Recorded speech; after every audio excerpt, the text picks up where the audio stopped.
तो आज का जो हम स्टार्टिंग कर रहे हैं basic topic data types and structure के साथ शुरुआत कर रहे हैं। तो डेटा टाइप्स एंड स्ट्रक्चर सबसे मेन होता है एक्सेल में। मतलब जब तक आपको यही नहीं पता कि आपका डेटा किस टाइप का है तो आप उस पर कुछ भी ऑपरेशन परफॉर्म कर ही नहीं सकते। तो सबसे मेन आपको ये पता होना चाहिए कि आपका डेटा क्या है।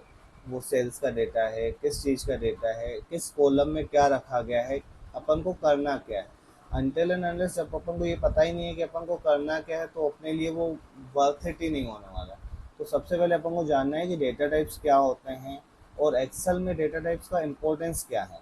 आपने नॉर्मली कोई भी एक्सेल में आपने जब भी काम किया हो तो आपने देखा होगा कई सारे सेल्स रहते हैं। तो हर सेल में कुछ ना कुछ डेटा रहता है।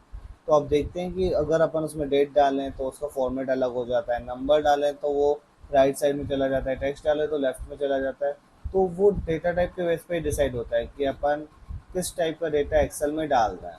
तो यूजुअली अपन क्या यूज़ करते हैं, इमेज हो सकती है, टेक्स्ट हो सकता है, डेट्स हो सकती हैं, लॉजिकल वैल्यूज हो सकती हैं, एंड कॉम्बिनेशन ऑफ दिस हो सकता है। तो बट अपन को रेफर यहाँ पे ये करना है कि हम सेम डेटा टाइप को ही यूज़ करेंगे सेम कॉलम के लिए। लाइक अगर अपने ऑर्डर आईडी है तो वो हमेशा नंबर ही होनी चाहिए। ऐसा नहीं होना चाहिए कि एक जगह अपने टेक्स्ट है दूसरी जगह नंबर है, तो अपन उस पर एनालिसिस नहीं कर सकते। आने वाले वीडियोस में हम जानेंगे कि हमारे पास अगर इनकरेक्ट डेटा है, डेटा में इन एक्यूरेसी नहीं है, या फिर अपना डेटा क्लीन अप नहीं है तो अपन क्लीन अप टेक्निक्स के थ्रू उनको क्लीन करेंगे। बट अभी अपन चल रहे हैं एक सिंपल स्ट्रक्चर डेटा पे और देखते हैं उसमें अपन कैसे काम कर सकते हैं। जब हमारा डेटा टाइप हमको क्लियर होंगे तभी हम उस पर सोर्टिंग एनालिसिस और ये सब चीज़ें कर सकते हैं। तो एग्जाम्पल के लिए हमने एक बहुत ही छोटा डेटा लिया है। यहाँ पे अगर अपन देखें तो हमने कुछ 8 रोज करीब ली हैं, ऊपर एक हेडर रो है। तो जिसमें कुछ अपन ने नेम लिए हैं, ऑर्डर आईडी ली हैं, आइटम कोड लिया है, क्वांटिटी ली है, आइटम का नेम लिया है, परचेस प्राइस लिया है, सेल प्राइस लिया है, प्रॉफिट आफ्टर जीएसटी, जीएसटी का परसेंटेज और प्रॉफिट आफ्टर जीएसटी लिया है, पहले वाला प्रॉफिट बिफोर जीएसटी। तो इस तरीके से हमने कुछ रफ डेटा ये लिया है। अब हम देखते हैं कि इसमें हम ऑपरेशंस कैसे कर सकते हैं। तो अभी हमको पता है कि हमारा डेटा पूरा क्लियर है, नेम में नेम ही है, ऑर्डर में ऑर्डर ही है। तो जब हमको ये पता है कि हमारा डेटा क्लियर है तो हम डायरेक्टली उसको टेबल में कन्वर्ट कर सकते हैं।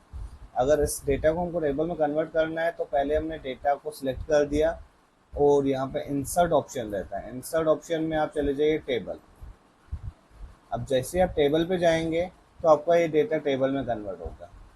एक बार डेटा अगर टेबल में कन्वर्ट हो जाता है तब आपके पास सारे ऑप्शन अब आ जाएंगे। यहाँ पे आप देखिए, आप उसको सॉर्टिंग कर सकते हैं, कलर के बेस पे आप चेंज कर सकते हैं, टेक्स्ट पे फिल्टर लगा सकते हैं,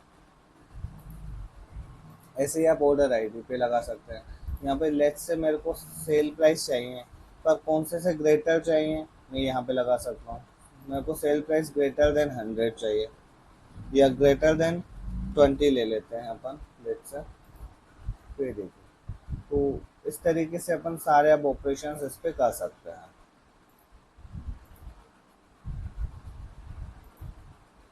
ओके।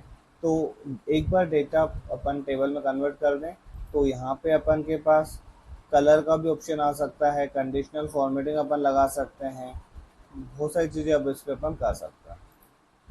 तो अब एक्सेल को नॉर्मल डेटा और टेबल अप्लाई करने से डिफरेंसेस क्या आता है वो जानना भी ज़रूरी है कि ये रेफरेंस सेट कहाँ होते हैं। अगर आपने उस पर टेबल अप्लाई कर दिया तो उस टेबल को वो कैसे ट्रीट कर रहा है। तो अगर मैं आपको दिखाऊं, यहाँ पे अपने इसको टेबल कन्वर्ट किया था तो आप फॉर्मूलाज में जाएंगे।